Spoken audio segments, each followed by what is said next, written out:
Gusto mo magbarko, pero wala ka experience? Welcome to the club.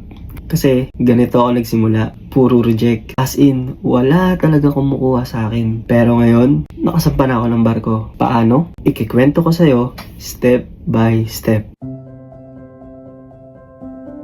Share ko lang sa inyo, wala talaga akong planong mag-cruise ship dati. Hindi yun yung dream ko, hindi yun yung target ko. Mechanical engineer ako sa construction firm sa Pinas. May stable na trabaho, may sweldo. Okay na sana, pero alam mo yun, parang gusto mo lang subukan.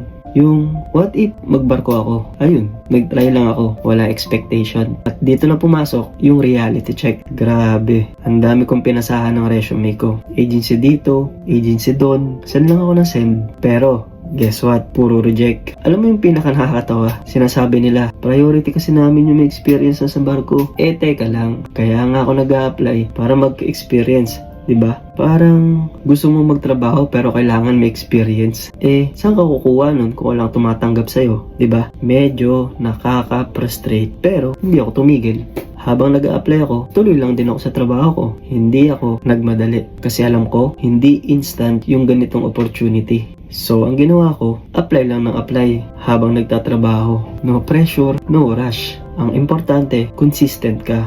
Then, after 2 months, biglang may nag-email sa akin. Isang agency sa Pinas. For interview daw ako.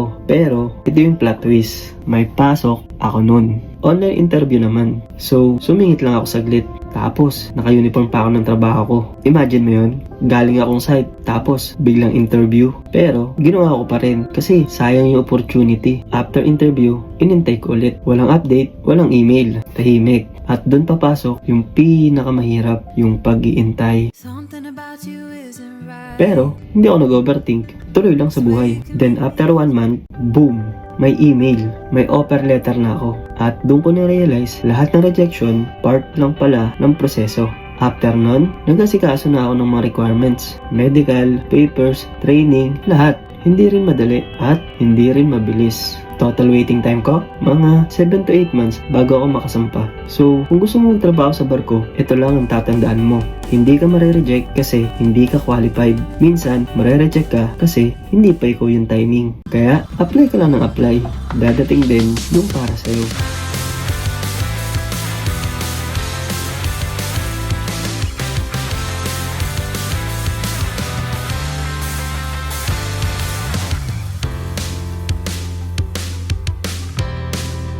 Kung gusto nyo malaman kung magkano nagastos ko bago ako makasampa ng barko, abangan nyo yung next video ko.